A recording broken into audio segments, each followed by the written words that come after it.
សាងបានធនធានមនុស្សស្មោះនឹងធម្មជាតិការពារទ្វេទៀតបានល្អ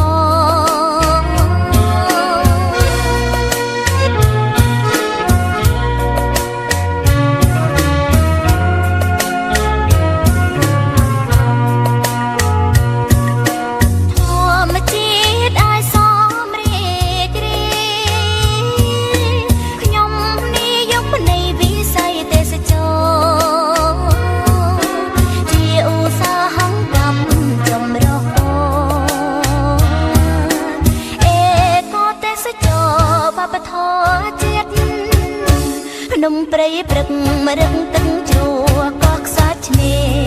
មានផ្សោតទន្លេទ្វេទៀត